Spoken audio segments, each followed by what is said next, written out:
Mother से मिली तो बहुत सादी है।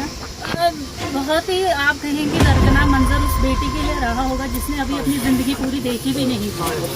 तो हम भी बेटियों की माँ हैं, हमने भी बच्चे पैदा किए हैं, हम समझ सकते हैं कि कितना दर्द सहा होगा उस बच्चे में। सबसे पहले तो मैं यहाँ बैठे सभी लोगों को, खासकर जिनकी वो बेटी थी, उनको ताज़ियत पेश करती। हम यहाँ कंडोलेंस के लिए आए हैं।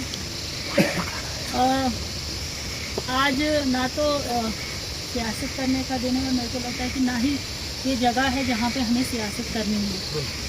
हम लोग एक हैं, चाहे हिंदू हैं, चाहे मुसलमान हैं, चाहे सिख हैं, चाहे ईसाई हैं, चाहे किसी भी रिलीजन से हैं, हम सबसे पहले एक इंसान। तो मुझे लगता है कि इंसानियत के तौर पर एक औरत होने के नाते मेरा यहाँ आना बिल्कुल बनता है। और उनकी मदर से मिली तो बहुत सादी हैं, कुछ समझ नहीं है। मैं पूछ रही थी, उन्हें बात करनी नहीं आ रही थी। तो कहने का मतलब है कि बहुत ही गरीब तबका है, बहुत ही गरीब लोग हैं जिनकी ये बेटी थी। जिस तरह से यहाँ बताया गया कि किस हिसाब से यहाँ से ले जाया गया, छात्रों से किश्तवाड़, किश्तवाड़ से डोडा, डोडा से धार, पता नहीं कहाँ कहाँ पे ले जाने के बाद उसकी जान चली गई। तो पंजाब की कोई एम्बुलेंस में जो है उसको लाया। तो कहने का मतलब है कि बहुत ही आप कहेंगे दर्दनाक मंजर उस बेटी के लिए रहा होगा जिसने अभी अपनी ज़िंदगी पूरी देखी भी नहीं। तो हम भी बेटियों की माँ हैं, हमने भी बच्चे पैदा किए हैं, हम समझ सकते हैं कि कितना दर्द सहा होगा उस बच्ची ने।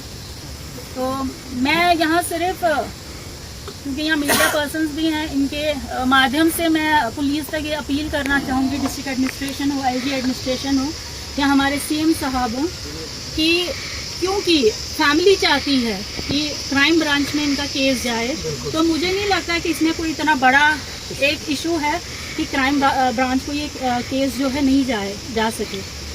इसमें देखिए, हम लोग किश्तवाड़ पुलिस के ऊपर कोई सवालिया निशान नहीं लगा रहे हैं और ना ही हम ये चाह रहे हैं कि वो ये नहीं कर सकते। हमें पता है कि हमारी जो JK पुलिस है, किश्तवाड़ पुलिस है, वो सबसे बेस्ट है, बट ये भी उसी का एक विंग है जहाँ शायद लोगों को कहीं ना कहीं दिल में ये है कि अगर वो लोग जो हैं इस पूरे केस का इन्वेस्टिगेशन करें तो हो सकता है कि जो लोग छुपे हुए हैं वो भी बाहर निकल के आए।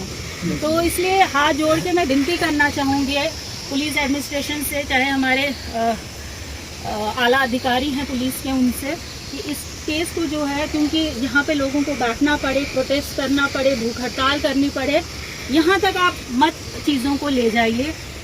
इस केस को जो है क्राइम ब्रांच को सौंपते हुए, ताकि ये लोग भी जो है कम से कम इनके दिलों में भी ये रहे कि हमारी एक बच्ची तो चली गई है, पर उसको जो इंसाफ है वो देने के लिए ना सिर्फ आम इंसान बल्कि एडमिनिस्ट्रेशन, पुलिस, इवन कि हमारे जो CM साहब है, सब लगे हुए हैं। तो मैं यही चाहूँगी कि सब लोग एक हो जाएं, क्योंकि यहाँ पे ना तो कोई पॉलिटिकल आइडियोलॉजीज़ के कारण जो हम अलग अलग हैं वो मसला नहीं है। यहाँ पे हम सबको एक जगह बैठ के, एक प्लेटफॉर्म पे बैठ के इस बेटी के लिए इंसाफ की गुहार करनी है। मैं अपनी तरफ से आप लोगों को ये एश्योरेंस देती हूँ कि आपको जब भी मेरी ज़रूरत पड़े आप एक आवाज़ दें, मैं आपके यहाँ पे पहुँच जाऊँगी।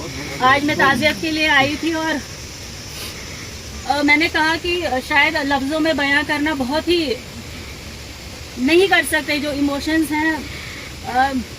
मतलब जिस तरह की कहानी यहाँ पे मैंने सुनी, तो मैं सिर्फ इतना मतलब बोल सकती हूँ कि बच्चे के ऊपर मरते मरते कितनी जो है परेशानियाँ आई होंगी। तो थोड़ा सा पुलिस को भी ये चीज़ समझनी चाहिए, और क्योंकि ये एक सेंसिटिव मसला है, इसको एक बहुत ही आराम से, बहुत ही सलीके से जो है देखते हुए ये जो केस है क्राइम ब्रांच को सौंप दिया जाए। और हमारे तक भी जो रहेगा, हम भी ऊपर तक बात करेंगे कि ये जो केस है ये क्राइम ब्रांच को दिया जाए, ताकि जो जिसने क्राइम किया है वो तो उसको तो सज़ा मिलेगी, और उसको ऐसी सज़ा मिलनी चाहिए कि आने वाली जो 10 पीढ़ियाँ हैं वो भी याद रखें। पर ये है कि जो उस क्राइम के साथ उनका साथ दे रहे थे, क्योंकि साथ देने वाला भी उतना ही गुनहगार होता है जो क्राइम करने वाला होता है, तो उनको भी उतनी ही सज़ा मिलनी चाहिए। जो इसको मिलेगी, क्योंकि हो सकता है कि अगर उन लोगों ने उस टाइम पे इस बच्ची का साथ दिया होता तो शायद ये जिंदा होगी। तो बाकी ज्यादा मैं कुछ नहीं कहूंगी। मैं फिर से ताजियत पेश करूंगी उसके माता पिता को, यहाँ पे जितने उनके लोग बैठे हैं उनको, और आप लोगों को जब भी मेरी जरूरत आप मुझे बुलाएं, मैं जरूर यहाँ पे पहुंच जाऊंगी। शुक्रिया।